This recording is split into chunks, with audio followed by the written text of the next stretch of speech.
يا قمر المدينة يا يا يا يا يا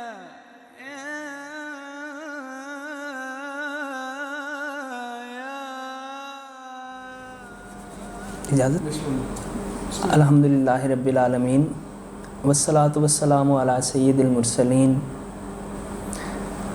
من کان نبیا وآدم بین الماء والطین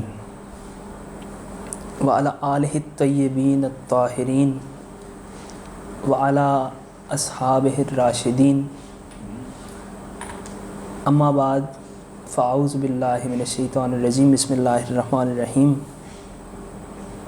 قال اللہ تبارک و تعالی فی کتابہ المجید اہدنا الصراط المستقیم صدق اللہ العظیم وصدق مولانا النبی الکریم الامین الرؤوف الرحیم۔ ہمارا آج کا موضوع ہے قرآن کا تصور ہدایت اور عصر موجود یا عصر حاضر۔ سب سے پہلے تو ہم یہ دیکھیں کہ ہم اپنے موضوع کو کس طرح تقسیم کریں گے۔ تو پہلے ہم ہدایت کو دیکھیں گے کہ ہدایت کیا ہوتی ہے، پھر ہم قرآن کو دیکھیں گے، اور تیسرے مرحلے میں ہم عصر موجود اور قرآنی ہدایت کے چند اصولوں کو دیکھیں گے۔ موضوع چونکہ اپنی نوعیت کے اعتبار سے بہت وسیع ہے، بہت گہرا ہے، بہت پھیلا ہوا ہے، تو اس کا حق ادا نہیں ہو سکتا۔ البتہ کچھ اشارات، کچھ جہات ایسی متعین کی جا سکتی ہیں جن کی روشنی میں آپ آگے مطالعہ کر سکتے ہیں، آپ آگے لے کے اس کو مزید آگے بڑھ سکتے ہیں۔ سب سے پہلے ہم ہدایت دیکھتے ہیں کہ ہدایت کیا ہوتی ہے۔ ہدایا عربی الاصل ہے، اس کے معنی ہیں راستہ دکھانا۔ ہدی اس جانور کو بھی کہتے ہیں جس کو بیت الحرام میں قربانی کے لیے لے جایا جاتا ہے، تو اس کے گلے میں نشانی بندی ہوتی ہے، اسے ہدی کہتے ہیں۔ الہدیو اس آدمی کو بھی کہتے ہیں جو بہت بزرگ ہوتا ہے، محترم ہوتا ہے، اور الہدیو اسیر کو بھی کہتے ہیں، قیدی کو بھی، اور پھر الہدیو عروس کو بھی کہتے ہیں، دلہن کو، اور ہدیٌ سیرت اور طریقے کو بھی کہتے ہیں۔ یہ بہت سارے معنی ہیں، بہت سارے مفاہیم ہیں، جن میں جو سب سے ممتاز پہلو ہے اور جامع اگر ہم پہلو کہیں وہ یہ ہے کہ ہدایت میں ایک طرح کی روشنی، خوشی، انبساط اور فضیلت موجود ہے، اور اس کے ساتھ ساتھ آپ یہ کہیں کہ اس میں رہنمائی کے جملہ نتائج، جملہ ذخیرے جتنے بھی ہم کہہ سکتے ہیں وہ پائے جاتے ہیں۔ ہم لوگ نماز پڑھتے ہیں اور نماز پڑھنے کا خدا نے ہمیں حکم دیا ہے، تو نماز میں خدا کے حضور جب ہم اولاً حاضر ہوتے ہیں تکبیر کہنے کے بعد، قطع علائق کرنے کے بعد، یہ تکبیر جو ہوتی ہے اللہ اکبر، اس کا مطلب یہ ہوتا ہے، عرب میں رواج تھا کہ جب وہ کسی چیز کو فوکس ہو کے کرنے لگتے تھے اور وہ قطع علائق کا اعلان کرنے لگتے تھے تو وہ یوں کہتے ہوتے تھے کہ ہم نے باقی سب سے ناتا توڑا، اب ہم ادھر فوکس کر رہے ہیں۔ اللہ اکبر کہنے کے بعد، ثنا کے بعد سب سے پہلے آپ سورہ فاتحہ پڑھتے ہیں۔ سورہ فاتحہ فاتحۃ الکتاب بھی ہے، قرآن مجید کا دیباچہ بھی ہے، مقدمہ بھی ہے، اور کہتے ہیں کہ پورا قرآن اور سورہ فاتحہ ایک طرف، یہ قرآن کا مغز بھی ہے۔ اور حضرت علی نے فرمایا تھا کہ اگر میں سورہ فاتحہ کی تفسیر لکھوں تو 100 اونٹ، اس طرح کے اقوال بھی ائمہ سے بہت سارے سے، اور بہت سارے لوگوں نے سورہ فاتحہ کی تفاسیر کی بھی ہیں، بہت لمبی چوڑی کی ہیں۔ سورہ فاتحہ میں الحمدللہ رب العالمین، الرحمن الرحیم، مالک یوم الدین، ایاک نعبد و ایاک نستعین، اور اس کے بعد ہم کہتے ہیں اہدنا الصراط المستقیم۔ یہ دعا ہے، کہ اے رب، اے باری تعالیٰ، اہدنا الصراط المستقیم، ہمیں مستقیم راہ کی ہدایت دے۔ میں جس طرف لے کے جانا چاہ رہا ہوں وہ یہ ہے کہ یہ اصولی بات ہے، منطقی اور لاجیکل بات ہے کہ جب ہم کسی کو یہ کہتے ہیں کہ بھائی ہمیں راستہ بتاؤ، ہمیں راستہ دے، سمجھاؤ، تو پہلے ایک مقصدیت ذہن میں ہوتی ہے، ایک منزل موجود ہوتی ہے کہ بھئی ہم نے فلاں طرف جانا ہے، اس کا راستہ ہمیں بتاؤ۔ تو اہدنا الصراط المستقیم میں ہم اللہ کو کہہ رہے ہیں کہ ہمیں سیدھا راستہ بتا، لیکن سیدھا راستہ کس چیز کی طرف جانا ہے، اس کا مقصد کیا ہے، وہ نہیں بتایا۔ ایسے ہی ہے نا، بظاہر تو یوں ہی معلوم ہوتا ہے۔ ہاں، الذی، وہ انعمت علیہم والی بات ایک الگ ہے۔ ہدایت میں یہاں پہ یہی تک ہے کہ ہمیں وہ مستقیم راہ دکھائیں، پھر اس مستقیم راہ کی وضاحت ہے کہ وہ ان لوگوں کا راستہ ہے جن پر تو نے انعام کیا، نہ کہ ان کا جن پر تیرا غضب نازل ہوا۔ لیکن وہ راستہ لے کے کہاں جا رہا ہے؟ تو اس لیے ہم ہدایت کو 3 قسموں میں، 3 مدارج میں تقسیم کرتے ہیں۔ وہ مدارج ہیں، پہلا ہے عرفان الغایہ، دوسرا ہے اراۃ الطریق، اور تیسرا ہے ایصال الی المطلوب۔ تو یعنی عرفان الغایہ کا یہ مطلب ہے کہ آپ کو جو مقصد ہے اس کا عرفان حاصل ہو، اور اراۃ الطریق کا یہ مطلب ہے کہ راستہ دکھایا جائے، اور ایصال الی المطلوب کا مطلب یہ ہے کہ مطلوب تک پہنچا دیا جائے۔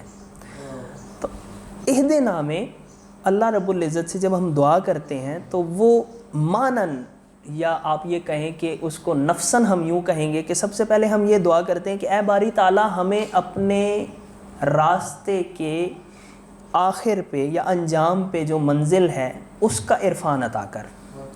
پھر ہم دوبارہ دعا کر رہے ہوتے ہیں کہ باری تعالیٰ ہمیں وہ راستہ دکھا، اور پھر ہم ایک اور دعا بھی کرتے ہیں کہ باری تعالیٰ ہمیں اس مستقیم راستے پہ آلائشوں سے، نقصانات سے، خوف سے بچا کے محفوظ و مامون منزل مقصود تک پہنچا۔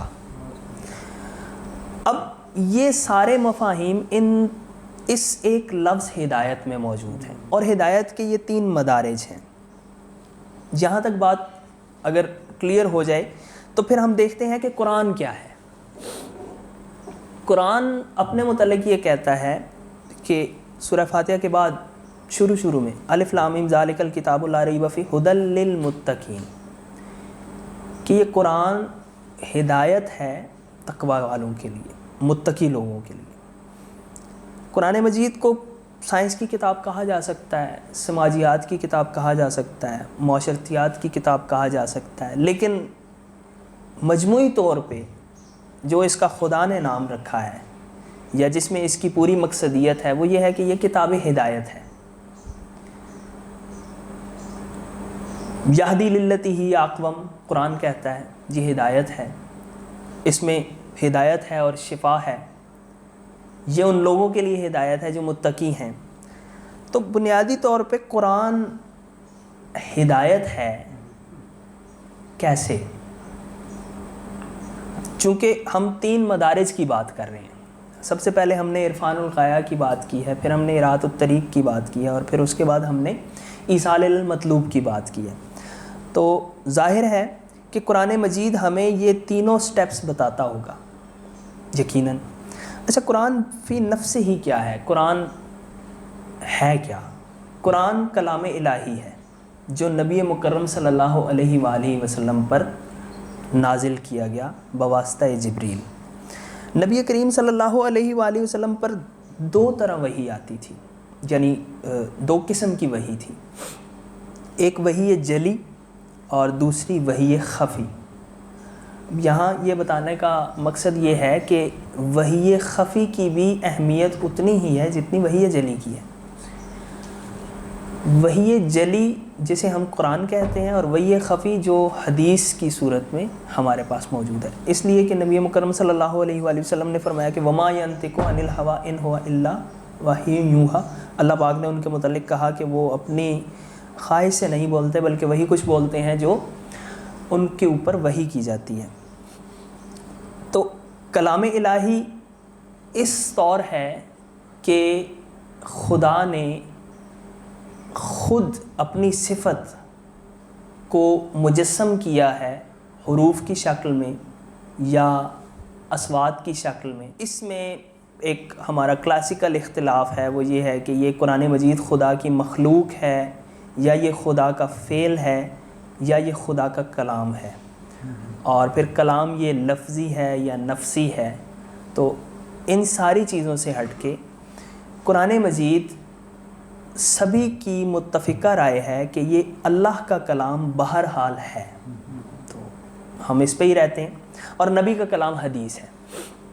تو ہدایت کا اولین ماخذ اور منبع ہمارے پاس قرآن مجید کی صورت میں اللہ پاک کہتے ہیں کہ لا رطب ولا یابس الا فی کتاب مبین، کہ خشک و تر کوئی ایسا نہیں ہے جو کتاب اللہ میں بیان نہ کر دیا گیا ہو.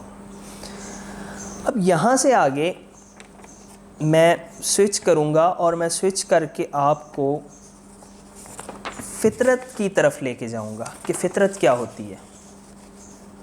جیسے ہم نے ہدایت دیکھی کہ ہدایت کیا ہوتی ہے، فطرت دیکھنا بھی ہمارے لیے ضروری ہے اگر ہم عصر جدید میں قرآنی ہدایت کے تصور کو سمجھنا چاہتے ہیں. تو فطرت کا لفظی معنی کسی چیز کو کھولنا، فطرہ کا، یا پھاڑنا، یا کسی چیز میں کوئی ایسی تبدیلی کرنا، حیاتی تبدیلی کرنا ہے. تو فطرہ میں مثبت اور منفی دونوں معنی پائے جاتے ہیں، یہ یاد رکھیے گا. بس تخریب، تخلیق یا انقلاب کے مثبت اور منفی معنی دونوں پائے جاتے ہیں. اب اللہ پاک یہاں سورہ دہر کی پہلی آیت میں کہتے ہیں کہ حل اتی علی الانسان حین من الدہر لم یکن شیئا مذکورا، کہ انسان کبھی معدوم تھا. یعنی کیا لفظی ترجمہ یہ ہے کہ کیا کبھی انسان پہ ایسا وقت آیا جب وہ کوئی قابل ذکر چیز نہ تھا. تو میں یہ کہہ رہا ہوں کہ حل اتی علی الانسان حین من الدہر لم یکن شیئا مذکورا کا مطلب یہ ہے کہ انسان پہلے معدوم تھا، پہلے نہیں تھا. اور پھر ایک اور دلیل اس کے اوپر، ایک اور آیت ہے کہ فَسَيَقُولُونَ مَن يُعِيدُنَا قُلِ الَّذِي فَطَرَكُمْ أَوَّلَ مَرَّةٍ.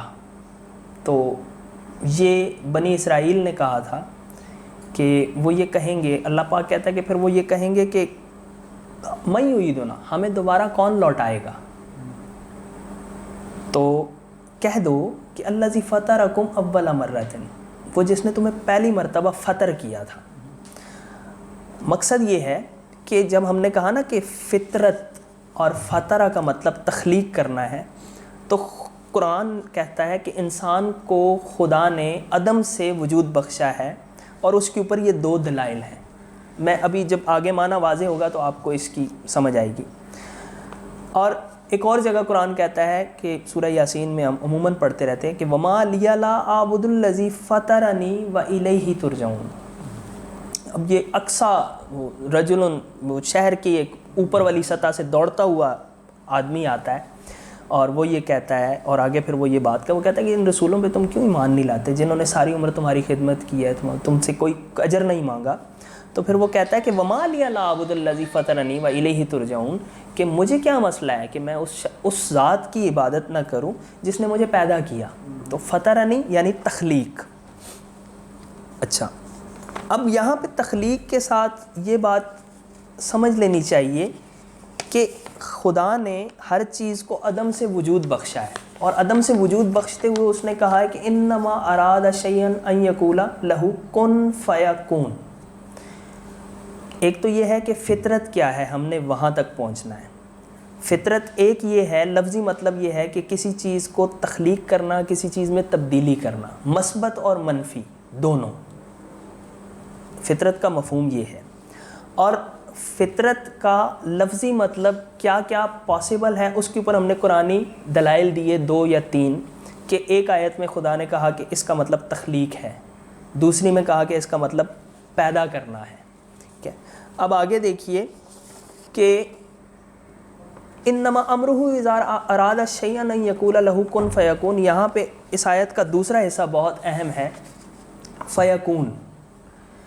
خدا جب کسی چیز کو تخلیق کرتا ہے تو پھر وہ ہو جاتی ہے، لفظی ترجمہ یہی ہے، لیکن یہاں پہ یکون مضارع کا صیغہ ہے، اور یکون کا مطلب یہ ہے کہ وہ مسلسل ایک پروسیس کے ساتھ ہوتی رہتی ہے، یعنی جب خدا کہتا ہے کن، یا خدا جب اس کو تخلیق کر دیتا ہے تو اس کے لیے کوئی قانون مقرر کر دیتا ہے، اور پھر وہ اس قانون کے تحت تخلیق ساری کی ساری چلتی رہتی ہے، اور اس میں بتدریج ارتقا بھی ہوتا رہتا ہے، جیسے اللہ پاک نے کہا ہے کہ کل یوم ہوا فی شان، کہ ہر روز اس کی ایک نئی شان ہے، یعنی جو چیزیں مسلسل ارتقا پذیر ہیں، جیسے کائنات مسلسل بڑھ رہی ہے، پھیل رہی ہے، وغیرہ وغیرہ، اس قسم کی بہت ساری باتیں اس پہ ہو سکتی ہیں۔ اقبال نے کہا تھا کہ یہ کائنات ابھی ناتمام ہے شاید، کہ آ رہی ہے دما دم صدائے کن فیکون، اور ایک شعر غالب کا بھی ہے، وہ یہ ہے کہ آرائش جمال سے فارغ نہیں ہنوز، پیش نظر ہے آئینہ دائم نقاب میں، یہ دونوں سملر ہیں، اور دیکھ لیں۔ اچھا، خدا کا تخلیق کردہ قانون وہ کیا ہے؟ اللہ پاک کہتے ہیں کہ فَأَقِمْ وَجْهَكَ لِلدِّينِ حَنِيفًا، آیت یہاں سے شروع ہو رہی ہے، فطرۃ اللہ التی فطر الناس علیہا لا تبدیل لخلق اللہ ذالک الدین القیم ولکن اکثر الناس لا یعلمون، کہ دین حنیف کے لیے یکسو ہو جاؤ۔ دین حنیف سے مراد وہ دین ہے جو خالص ہے، جو ایکچول ہے، شراب ناب ہے، جسے ہم مے اصلی کہتے ہیں۔ ایک ہی فطرت ہے جس پر خدا نے تمام انسانوں کو تخلیق کیا، اور اللہ کے اصول تخلیق میں کوئی تبدیلی پیدا نہیں ہو سکتی، یہی سیدھا راستہ ہے، لیکن اکثر لوگ اس سے ناواقف ہیں۔ اب یہاں پہ فطرت خدا سے مراد یا فطرت اللہ سے مراد ایک تو ہے تخلیق، جیسے میں شروع سے کہا تھا کہ فطرت میں مثبت اور منفی دونوں معنی پائے جاتے ہیں، ایک تو ہے تخلیق کائنات اور تخلیق انسانی، اور دوسری فطرت سے مراد یہ ہے انسان کی اپنی ذات میں افعال پر قدرت، مثبت اور منفی قدرت بھی فطرت ہے جو خدا نے اس کے اندر ودیت کی ہے، جیسے سورہ شمس میں ہے نا کہ فَأَلْهَمَهَا فُجُورَهَا وَتَقْوَاهَا، تو یا وَهَدَيْنَاهُ النَّجْدَيْن، تو یہ فطرت الہی سے مراد جہاں تخلیق کائنات میں ہے، وہیں چونکہ کائنات کا مقصد اور مفہوم تو انسان ہے نا، غایہ کائنات کی انسان ہے، تو انسان کے اندر بھی فطرت الہی موجود ہونی چاہیے۔ وہ فطرت الہی کیا ہے؟ وہ ایک تو یہ ہے کہ اچھے اور برے افعال پر اس کا اختیار، اس کی اپنی قدرت، باقی جانوروں میں یا دوسری مخلوقات میں یہ موجود نہیں، اور یہی وہ غایہ اصلی ہے جس کے لیے یہ سارا کارزار حیات تخلیق کیا گیا ہے۔ وہ ہے نا کہ لِيَبْلُوَكُمْ أَيُّكُمْ أَحْسَنُ عَمَلًا، سورہ ملک ہے، میرا خیال ہے دوسری آیت ہے، کہ اس نے موت الذی خلق الموت والحیات لِيَبْلُوَكُمْ أَيُّكُمْ أَحْسَنُ عَمَلًا، کہ وہ ہے جس نے موت و حیات کو تخلیق کیا تاکہ وہ آزمائے کہ تم میں سے اچھا عمل کون کرتا ہے۔ یہ ہے غایہ، اور اس غایہ کے ساتھ ایک غایہ اور بھی ہے۔ احسن عمل اگر ہم کہیں مقصد بشر ہے یا مقصد حیات انسانی ہے، تو احسان اور عدل اور اخلاق غایہ اور مقصد یہ ہوا۔ اچھا، فطرت انسانی کے حوالے سے جو فلاسفر نے اس کو تقسیم کیا ہے، وہ دو بڑے اجزاء میں اسے تقسیم کرتے ہیں۔ ایک کہتے ہیں کہ فطرہ بالقوہ، یعنی جسے ہم کہتے ہیں نا بلٹ ان ہمارے اندر کچھ چیزیں ہیں، وہ کیا کیا ہیں، اور ایک کہتے ہیں فطرت بالفعل۔ تو فطرت بالقوہ کیا ہے؟ وہ صلاحیتیں ہیں جو خلقی طور پہ انسان کے اندر رکھ دی گئی ہیں، یہ چار ہیں۔ بالقوہ یعنی کہ ان پوٹینشل، ہاں جی، بالقوہ جو ان پوٹینشل، اقرار الوہیت پہلی ہے. اچھا یہ دیکھیں کہ تقریباً تمام مذاہب یہ کہتے ہیں کہ اگر خدا کے بارے میں پیغمبر یا رسول آ کے نہ بتاتے تو بھی خدا کے وجود اور اس کی الوہیت کا اقرار کرنا انسان کے لیے لابدی ہے، چونکہ یہ فطری ہے. تو اس پہ بہت سارے دلائل اور بہت سارا کچھ ہو سکتا ہے، لیکن یہاں پہ ہم صرف ایک آیت کوٹ کرتے ہیں کہ وَإِذْ أَخَذَ رَبُّكَ مِن بَنِي آدَمَ مِن ظُهُورِهِمْ کہ ذُرِّيَّتَهُمْ وَأَشْهَدَهُمْ عَلَىٰ أَنفُسِهِمْ أَلَسْتُ بِرَبِّكُمْ قَالُوا بَلَىٰ تو شَهِدْنَا أَن تَقُولُوا يَوْمَ الْقِيَامَةِ إِنَّا كُنَّا عَنْ هَٰذَا غَافِلِينَ. خدا کہتا ہے کہ وہ وقت یاد کرو جب بنی آدم کی پیٹھ سے اس کی جو نسل ہے وہ چیونٹیوں کی طرح ہم نے نکالی، اور ان سے ہم نے ان کے سامنے ہم نے کہا کہ الستو بربکم، کیا ہم تمہارے رب نہیں ہیں؟ انہوں نے کہا ہاں. تو آگے اللہ ریزن اس کی دے رہا ہے کہ یہ ایسا کیوں کیا گیا. ان تقولوا یوم القیامت انا کنا عن ھذا غافلین، کہیں ایسا نہ ہو کہ تم قیامت کے دن یہ کہو کہ بھئی ہم تو اس سے غافل ہیں کہ تو ہمارا رب ہے، ہمیں تو کسی نے بتایا نہیں. یہ بلٹ ان ہے، یعنی انسانی فطرت میں ودیت کردہ ایک چیز ہے. دوسری چیز ہے اچھائی اور برائی کا داعیہ. ایسے ہی ہے سب، کسی مذہب، کسی قانون، کسی تہذیب کا آدمی ہو، اسے اچھے برے کی تمیز ہے، کم از کم اتنے اچھے برے کی تمیز ہے جو اس کے اپنے لیے اچھا اور برا ہے. میں اس بات کے اوپر میں آتا ہوں دوبارہ بھی کہ تقویٰ کیا ہوتا ہے. اچھا یہ وہی سورہ دہر کی آیت ہے والشمس وضحاہا، اور آگے ہے کہ 2-3 آیتوں چھوڑ کے 8ویں آیت ہے کہ فَأَلْهَمَهَا فُجُورَهَا وَتَقْوَاهَا، کہ نفس کو اس کا فجور یعنی اس کی برائی اور اس کا تقویٰ الہام کر دیا گیا ہے. یہ بھی بلٹ ان ہے. تیسری چیز ہے بصیرت نفس. یہ بہت دلچسپ بات ہے کہ سورہ شمس والشمس وضحاہا والقمر اذا تلاہا، شمس جی، بصیرت نفس. تیسری چیز ہے بل الانسان علی نفسہ بصیرہ، کہ انسان کو، یہ سورہ قیامہ ہے آیت 14ویں ہے، بلکہ انسان اپنے نفسی اعمال پر، اپنے نفس پر نظر رکھتا ہے. اب یہ ویسے تو سیلف ایکسپیرینس کی بات ہے، لیکن آپ میں سے ہر شخص کو یہ پتہ ہوتا ہے کہ میں نے کہاں کیا غلطی کی تھی، مجھ سے کہاں کیا مسٹیک ہوئی تھی، یا میں نے یہ کام جو کیا کس وجہ سے کیا، اسے اپنے دل کا، اپنے نفس کا، اپنی ذات کا پتہ ہوتا ہے. اسی لیے اللہ پاک کہتے ہیں نا کہ وَوُفِّيَتْ كُلُّ نَفْسٍ مَا عَمِلَتْ، کہ ہر اس کے عمل کا پورا بدلہ دیا جائے گا. فَمَن يَعْمَلْ مِثْقَالَ ذَرَّةٍ خَيْرًا يَرَهُ وَمَن يَعْمَلْ مِثْقَالَ ذَرَّةٍ شَرًّا يَرَهُ.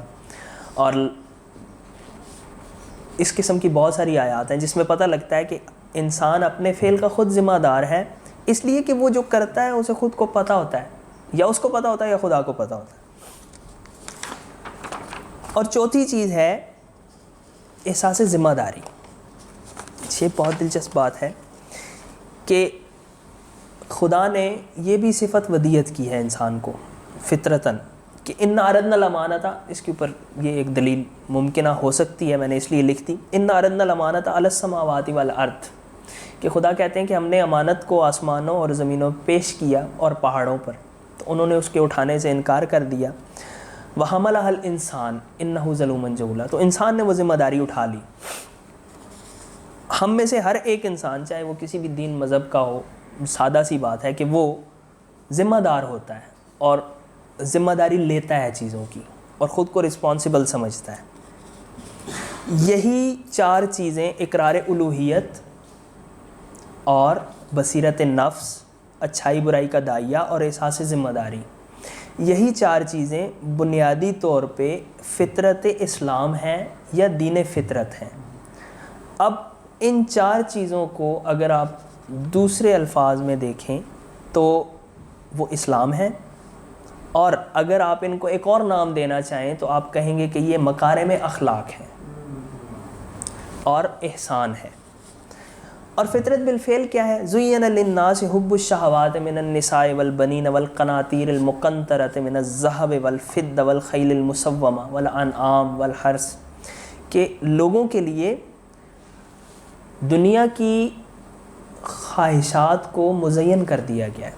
اب خدا نے ایک ایک چیز گنوائی ہے من النساء عورتیں، بچے، اور سونے اور چاندی کے بڑے بڑے پہاڑ اور گھوڑے، آج کل گاڑیاں اور چوپائے اور کھیتیاں، یہ دنیا کی متاع ہیں، اور اللہ کے پاس بہت اچھی چیزیں ہیں، بہت اچھا ٹھکانہ ہے۔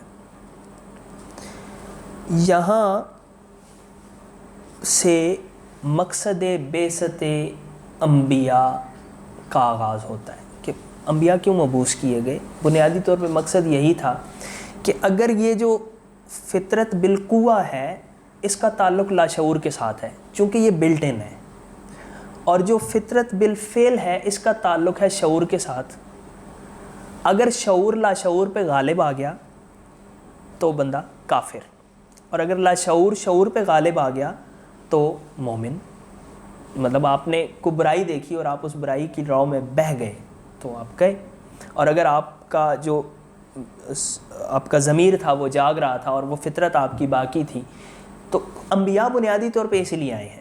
انبیاء نے کیا کام کیا؟ انبیاء نے جو 3-4 کام کیے ہیں اس میں کہ کما ارسلنا فیکم رسول منکم یتلو علیکم آیاتنا ویعلمکم الکتاب والحکمہ ویزکیکم وغیرہ وغیرہ۔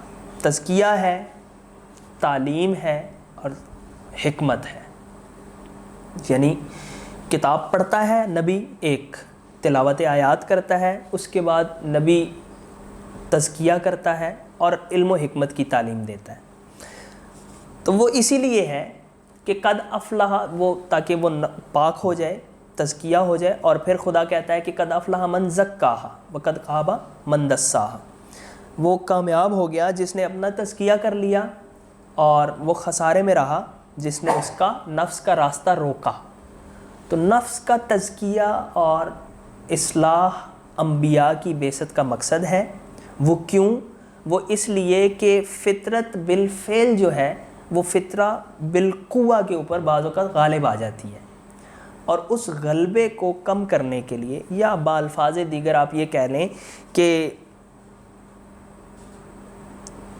ازل سے شر اور خیر کی جو جنگ ہے اس میں خیر کے لشکر کے عساکر خیر جو ہیں ان میں موجود لوگوں کی تربیت اور مزید تربیت کے لیے انبیاء کو مبعوث کیا جاتا ہے، کیونکہ رسول اللہ نے تو فرمایا ہے کہ کل مولود یولد علی الفطرہ ثم ابواہ یہودانہ او ینصرانہ او یمجسانہ۔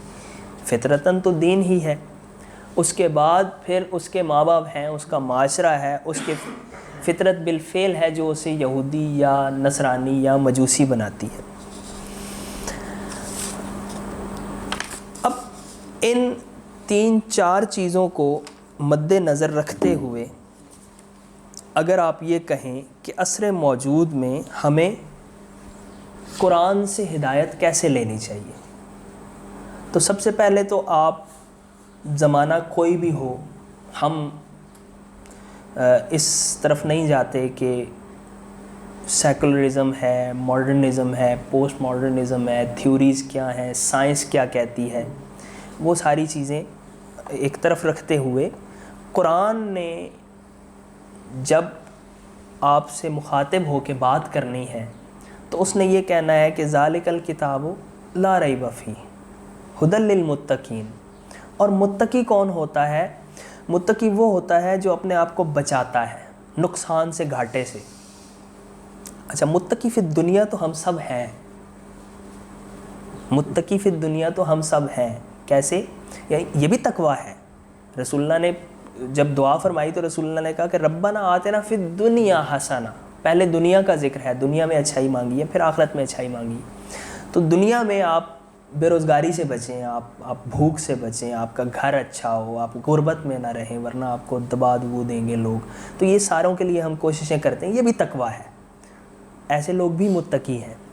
لیکن قرآن کا مقصود تقویٰ یا قرآن کے مقصود متقی وہ ہیں جو آخرت کے لیے سب کچھ کرتے ہیں، جو، اور یہاں پہ خان صاحب جو یؤمنون بالغیب کی بات ہے، غیب کیا ہے؟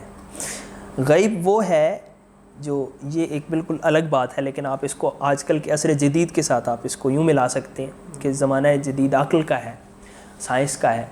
تو غیب سے مراد وہ چیز ہوتی ہے جو حسی نہ ہو. حسی کا مطلب یہ ہے کہ جو حواس خمسہ کے دائرے سے باہر ہو. جب حواس خمسہ کا دائرہ ختم ہوتا ہے عقل کا دائرہ شروع ہوتا ہے. اس کو عالم معنی بھی کہتے ہیں. جی عالم معنی بھی کہہ سکتے ہیں. ہر چیز کی اصل یا حقیقت کا بھی دائرہ وہ ہے. جی بالکل. کہ آج کی دنیا یہ اس کو حقیقت مانتی ہے. اس کو حقیقت مانتی ہے. جو شہود میں جو شہود جی میں شہود میں. اچھا یہ تو وہ عرفانی بحث ہے. میں یہ بتانا چاہ رہا ہوں کہ غیب کا دائرہ کار ریشنل ہے اس لیے کہ وہ حسی نہیں ہے. اس سطح پہ بھی کہہ سکتے آپ وہ اگر مشاہدے کی مدد سے ہو یا ہاں جی وجدان کی مدد سے ہو وہ ایک الگ دائرہ ہے لیکن پھر بھی وہ عقلی ہے.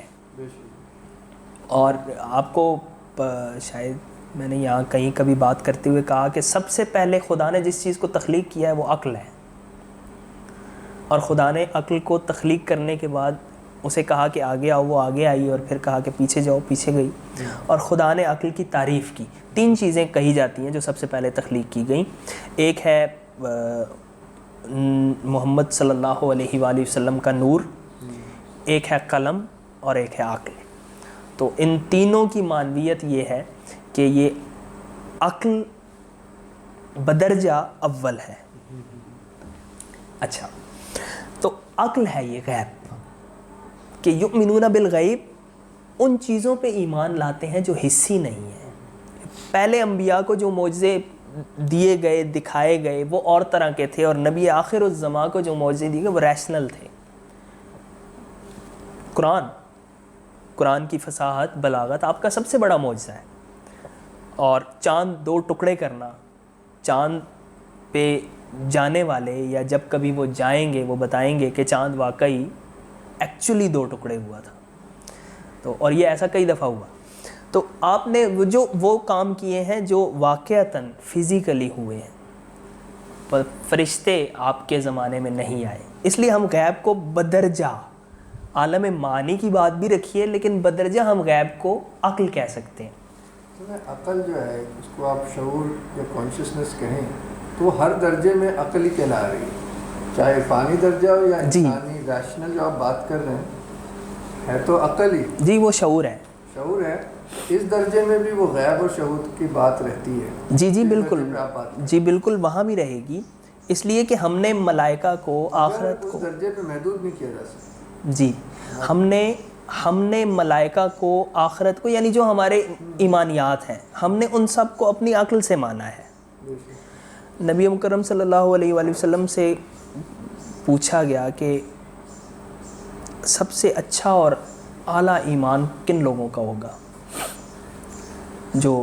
تو آپ نے کہا کہ وہ ہوں گے جو مجھ سے میرے دیکھے بغیر محبت کریں گے, جن لوگوں نے مجھے دیکھا نہیں ہوگا اور پھر بھی مجھ سے محبت کریں گے. تو بن دیکھے جو محبت رسول ہے وہ یہی ہے, بن دیکھے غیب ہے. بن دیکھے ہم عقل کی بنیاد پہ اپنے احساس کی قوت کی بنیاد پہ اس کو تسلیم کرتے ہیں. تو تقویٰ اور تقویٰ بالآخرہ یعنی متقی بالآخرہ, متقی فی الدنیا تو ہم سب ہیں, متقی فی الآخرہ وہ ہیں جو قرآن کا مقصود ہیں. اور نبی مکرم صلی اللہ علیہ وسلم نے فرمایا کہ بعثت لأتمم مکارم الاخلاق,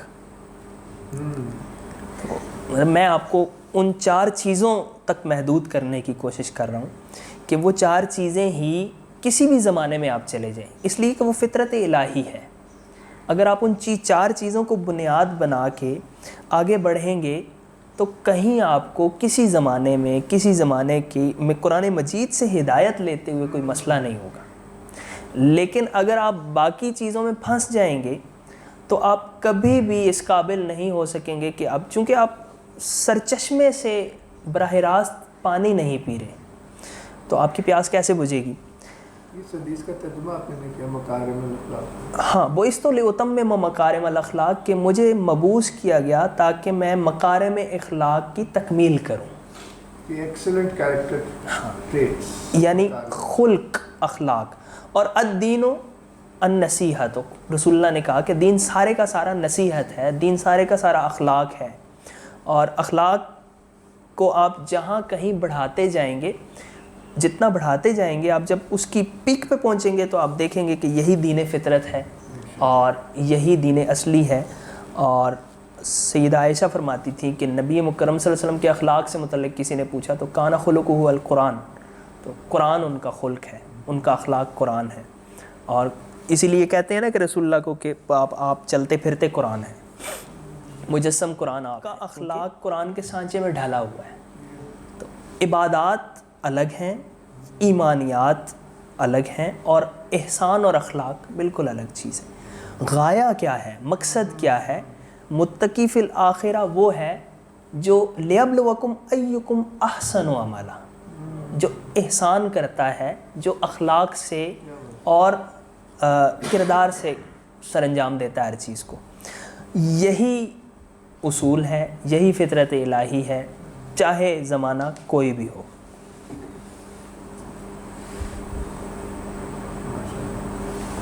جی اجازت؟ ہاں جی 47. سوال کا بھی 5 منٹ؟ جی جی بالکل کریں سوال، اگر کسی کے ذہن میں ہو تو بالکل ضرور کریں.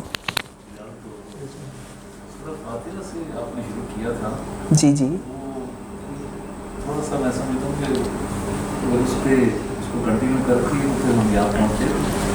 جی جی وہ بالکل آپ ٹھیک کہہ رہے تھے. اصل میں چونکہ رینڈم چلا ہوں، وہاں سے ایک آیت میں نے صرف لی ہے، اہدنا الصراط المستقیم، اور اس میں نے 3 درجات بیان کرنے تھے ہدایت کے، کہ عرفان الغایہ، اراۃ الطریق اور ایصال المطلوب.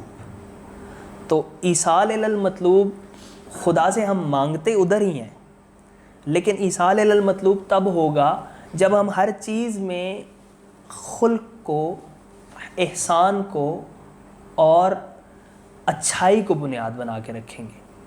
بس یہی ہے.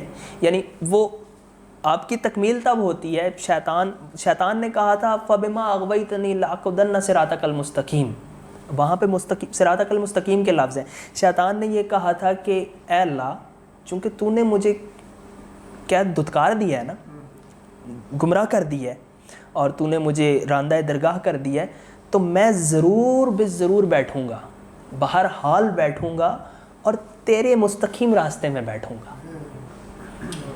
تو خدا تو کہتا ہے وَهَدَيْنَاهُ النَّجْدَيْنِ فَلَاقْتَحَمَ الْعَقَبَةَ. خدا کہتا ہے ہم نے دونوں راستے دکھا دیے ہیں، تمہیں دونوں راستے دکھا دیے کہ یہ سیدھا ہے، یہ الٹا ہے، یہ اچھائی ہے، یہ برائی ہے، اور وہ فطرت ہے جو میں نے کہا کہ اچھائی اور برائی کا داعیہ ودیت کرد ہے.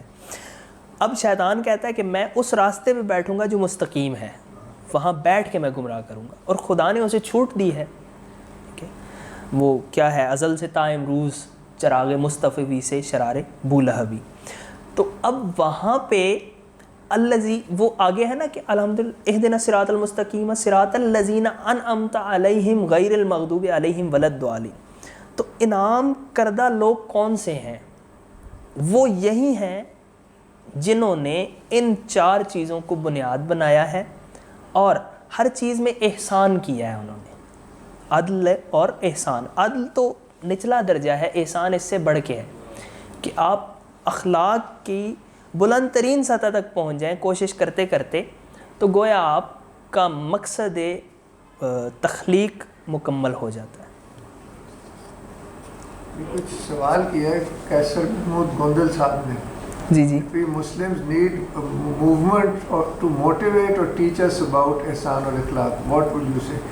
مطلب ہے کہ مسلمان اس پہ کچھ کام نہیں کر رہے، تو اس کی کیا وجہ ہے؟ بہت کر رہے ہیں مسلمانوں نے.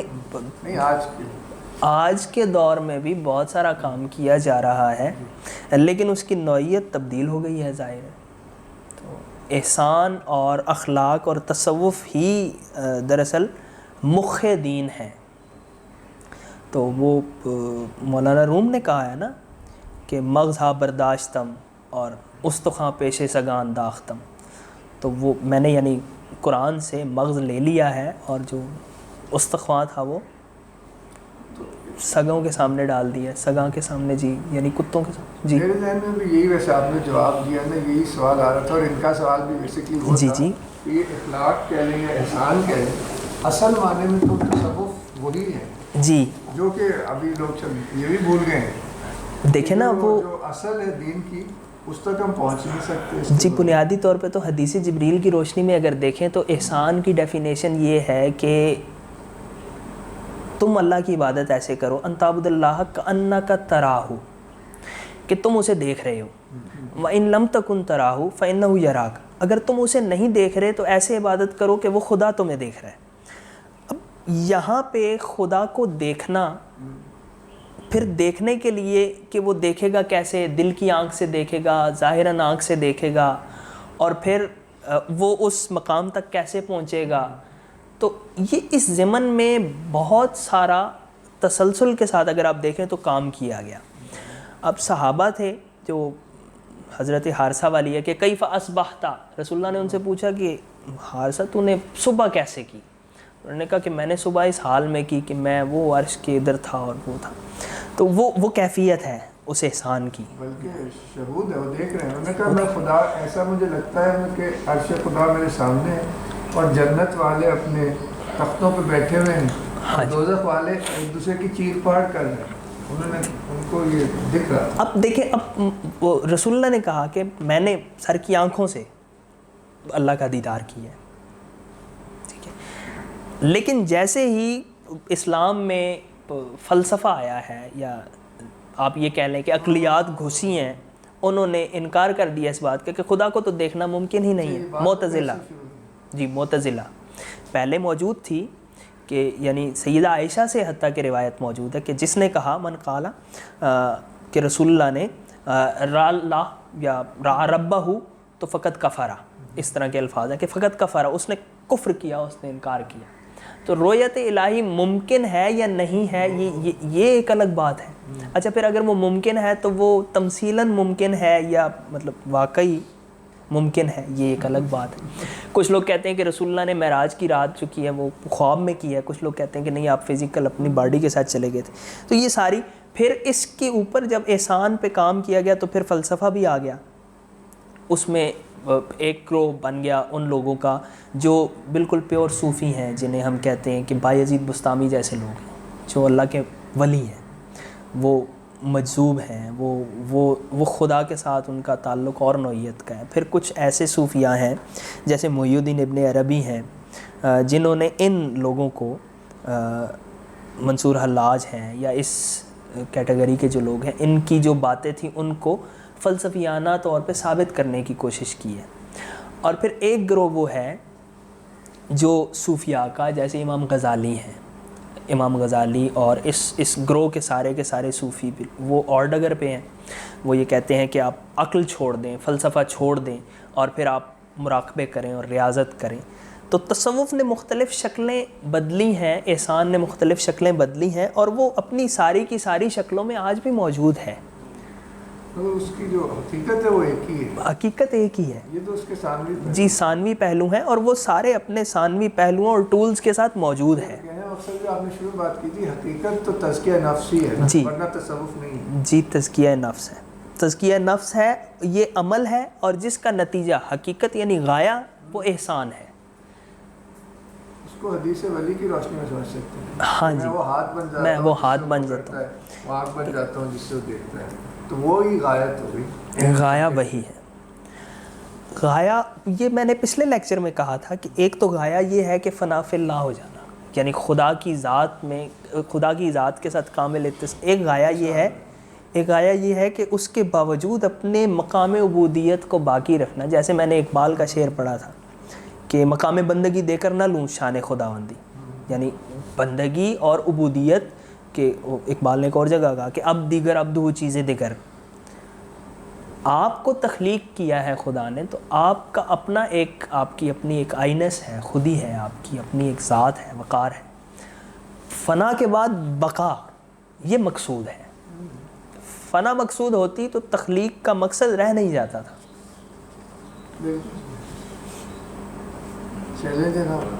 جی مزید کوئی بات؟